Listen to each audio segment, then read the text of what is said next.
Let me tell you a little story about my homeboy Ed. Used to drink every day, straight 40 to the head. You try to Give me 5 of the podcast sex symbol, Eddie Ray, a.k.a. Eddie Spaghetti, a.k.a. Lou Linguini, a.k.a. Penne Hardaway, top 5 Patriots potential quarterbacks. Let's get it. We're in quarantine. We're looking scruffy.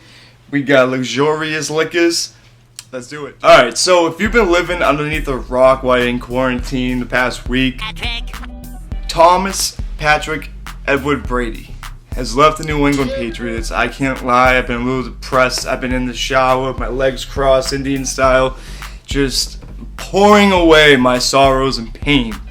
Like, I'm growing my hair out, it looks like him back in 09, right before Castle became the quarterback, but I'm fucking devastated. But you know what? I'm over it. He's 43 years old. He can almost ride the T-bus for free at this point. I ride the bus. He's not Tom Brady. Shut it down. Deal breaker. Brady's just following his heroes. You know what I mean? Like Joe Montana left the San Francisco 49ers for another team and finished up with them and had the shitty rest of his career. You gotta follow your heroes. Me, Lil Wayne is my hero. Lil Wayne drank lean and had seizures. I had a seizure, I drank lean. You know what I mean? I'm gonna get gold teeth next. And like a face tat, so. Number 1 on the list, I'm gonna have to go with Jarrett Stidham.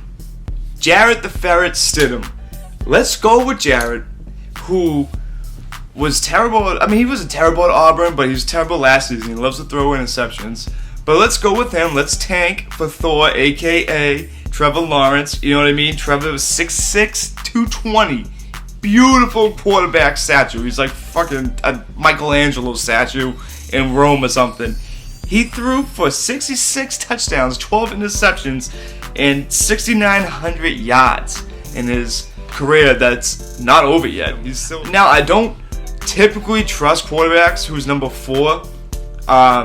Brett Favre pulled the Tom Brady, or Tom Brady pulled the Brett Favre. It's full circle. Brett Favre stayed with the Packers his whole career, won a Super Bowl, posted up historic numbers. He's one of the best quarterbacks of all time, I must say. I had multiple Brett Favre jerseys in my closet. Shout out to the Rays out there in Milwaukee, New Berlin, Wisconsin. So I say all that to say this. Quarterbacks who are number 4 can't be trusted.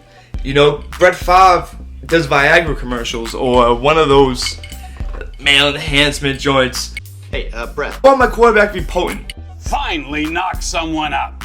I want my quarterback to be impregnating girls left and right. That's why I love Jimmy Garoppolo. He was dating porn stars. That's great. You need a little added pizzazz in my quarterback, you know? But see, the thing is Brett Favre also was a sponsor of Wrangler. That's why he needed Viagra, because he was wearing those tight-ass Wrangler jeans. I'm a supporter for skinny jeans, but old Brett was, you know what I mean? Blank. I got skinny jeans on the same.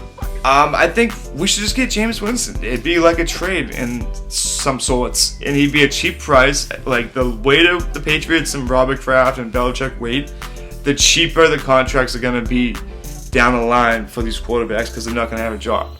So people have this thing with Jameis is that he can't control the ball. He's throwing interceptions left and right. Jameis, for his career, has thrown 121 touchdowns, 88 interceptions. Put that on the board, please. Look at those stats. He's really not that bad. He's really not that bad. He's got some legs. He's got size to him. And also, he has sexual assault case. I like that in my quarterback. Big Ben did some shit with some girls in Pennsylvania, and he's got like 2 or 3 rings underneath his belt. So number 3 on the list, I'll get to my Twitter questions after this. Who else but the most handsome devil on the team now that Brady's gone? Young Julian Edelman. Jules would be great. I mean, we already got him. You know, we can figure out some kind of Michael Vick and Philly system with like some kind of wildcat. You can flea flicker the fucking Edelman on the strong side every time. It's a trick play. He bombs every time. He played quarterback in college, shot to Kent State, but he went 30 touchdowns in his career and had 31 interceptions. That's like Eli Manning numbers. And side note, Eli Manning doesn't deserve to be in the Hall of Fame. We gave that dumb-looking, big forehead having ass quarterback his 2 rings, and yeah. Fuck you, David Tyree. What the fuck else do we have to lose right now? We're losing Jamie Collins, Calvin, Noy, Danny Shelton. We're losing guys to our old assistant coaches left and right. So, I mean, why not? Let's give it a shot. Yeah, buddy.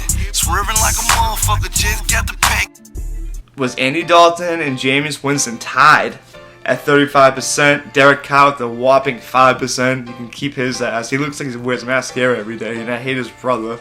Giants legend, Texans legend. He brought the franchise nowhere. And at 25%, you can only put 4 on Twitter, so it was Jacoby Brissett and other, and that was a 25%. So shout out to Carson. Carson said, I think Andy Dalton is going to fit the system best. Sure, he didn't perform well in Cincy, but he could be a cheap guy to get and wants to prove himself still. I think he'd be a great decision. So like I said before, I'm not on the Andy Dalton train. I don't like his style of play at all. He doesn't have wheels, which I want. It's 2020. Fast. He's about to be 2021. Look at the quarterbacks who are winning right now. Patrick Mahomes, Lamar Jackson, Deshaun Watson. Number 4 on the list, no other than former Patriot, number 7, Jacoby Brissett. He slid into that role last year with Andrew, bad luck getting hurt, and he flourished like a motherfucker. When he played with us, he did great too. He threw for almost 3,000 yards last year, and I don't have the stat on how many games he played, but it wasn't a full season. He did great. I want to see him back. Knows the system. One way for him to get better is to get a singer girlfriend.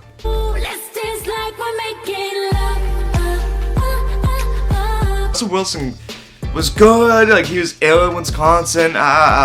He started smooshing Sierra and beefing with Future. Boom, out of here. I mean, he went to the Super Bowl and lost to the Patriots. I'm not gonna brag, but he should have handed it off to Marshawn Lynch, the best running back in the game at the time. I still can't get over that. Shout out to Malcolm Butler. You are always good in Massachusetts, my friend. 5 on the list is no other, take that, than young staph infection. Matthew Stafford, ladies and gentlemen. Matt Stafford, first of all, looks like a dude who held the bear bong funnel for me at UMass Amherst in 2011. Matt Stafford would be great in the system, honest to God. We got the connection with Matt Patricia, young rocket scientist, who's just whispering to all of our players on the defensive end saying, come home to Uncle Matty. Come to Uncle Mo's for family fun. Oh, he's 41,000 yards passing, 256 touchdowns with only 134 interceptions. I say only very loosely. I'm as loose as a goose. But he's got a fucking cannon. He's like Pedro out there. Right between Pedro, my You guys, I hope you guys have been commenting the whole time. I want you guys to light me up. I want you guys to shit on me. Tell me I look like Joe Dirt. A handsome Joe Dirt. Look at this Bruins hat. And I need sports back. I really need sports back. I'm going nuts. Come on, Joe Dirt. So like I said, please like, comment, subscribe to Raydiant Media right below. Hit the last video of my boy Jason Cordova, one of the best up-and-coming comedians in all the land. We used to do a show called Chelsea and Jay. It's on my Facebook page, Eddie Ray. But I'm on social media at _Eddie Ray everywhere. Heavy on the stories. Linguini's out of here. We'll see ya.